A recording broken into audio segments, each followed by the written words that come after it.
It's been a long time. We shouldn't have left you. Say it, Chesley. Without a strong beat to step to. No, without the love doctors to speak to. That's Come right, on, Chesley. Right. Yeah. Does anybody else know that beat from the 80s, late 80s?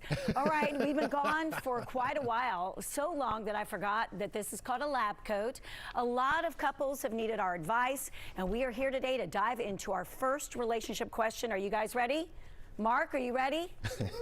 Mark is like literally one of this. Are we making a pact not to argue anymore? No. Okay, we're going to argue. If it warrants an argument, yeah, Mark's your biggest fan, Chesley, so he's very excited about this. All right, question number 1. Are you ready? Yep. Okay. I saw a text on my wife's phone where a guy friend of hers asked if she was okay. Now, I asked her about it, and she told me that he was in town for business, and they met for lunch and drinks. I asked her what restaurant they met at. She said it wasn't a restaurant, but it was hotel room. Oh, my gosh. What the H-E, you know what? Well, granted, this is a childhood friend of hers who is also married, and I've met him before, but still, I told her it was not appropriate for her to be in his hotel room. She said they just ate lunch, had drinks, and caught up. I asked what the nature of the text was, and she said he was just checking to make sure that she made it home safely. Am I overreacting? Something seems fishy. Please help. Signed, In the Dark. Come into the light. Come into the light. Yeah, it's something fishy. First of all, he's looking through her phone. He finds the text. He should already know what she's doing, right? If she's going to meet a friend or whatever the case may be, how come he doesn't know about it? And the fact that she's meeting him at a hotel, which I understand the place may be suspect. I don't care where the place is. He should already know what she's doing, especially when she's meeting somebody of the opposite sex. That's how I feel about it. Chesley, agree 100%. I have a best guy friend from high school. I was in his wedding. I love his wife. I consider her just as good of a friend. I was thinking if Gabriel, we'll call him Gabby, if he was in town, and which he's been in, he always is like, I can't wait to see you and Jim. First of all, why does he have to meet her by himself? Right. All right, so maybe some of you out there listening saying, guys, you are totally overreacting. Maybe he just wanted to catch up and not do it at a restaurant because of COVID. Who knows? Well then, but a hotel room? You don't meet. What'd you say? What'd you say? No, you don't meet. If you can't meet in a public place or whatever the case may be, then you don't meet. And out of respect for the spouse, yeah, you would invite both. You would invite both. Yeah, yeah. And now if he couldn't make it or whatever the case may be, that's different, right? But he knew about it. Right. Yeah.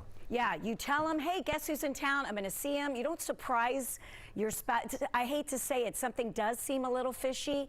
Maybe it was innocent, but meeting in the hotel room is absolutely positively, perception-wise, not good. No.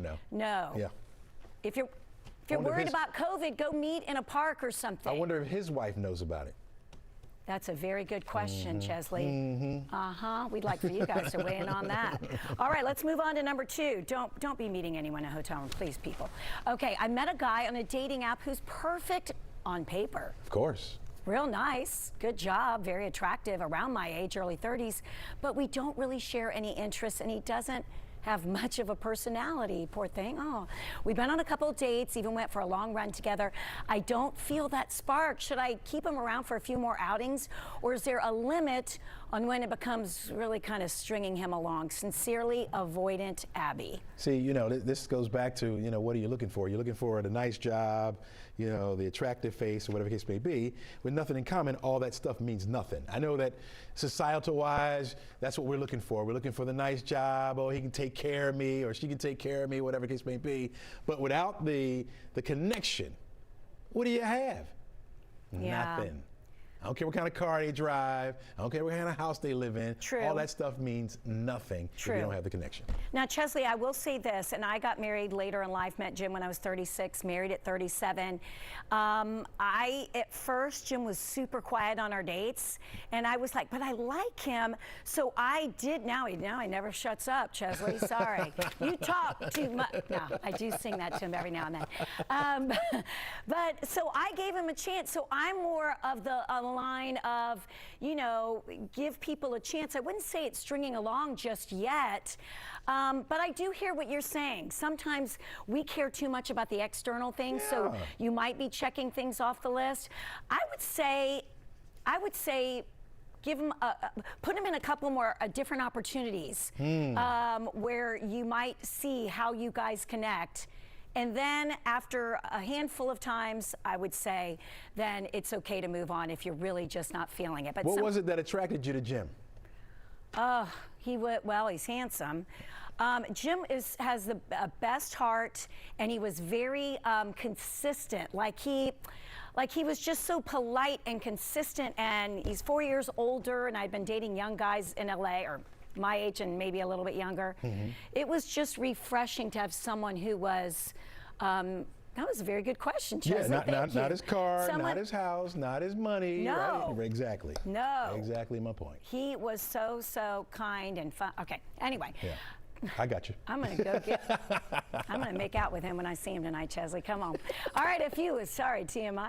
If you have a relationship question you'd like for us to discuss, we do keep it confidential. Message us directly on the ANC Facebook page or tweet us at ATL and Co.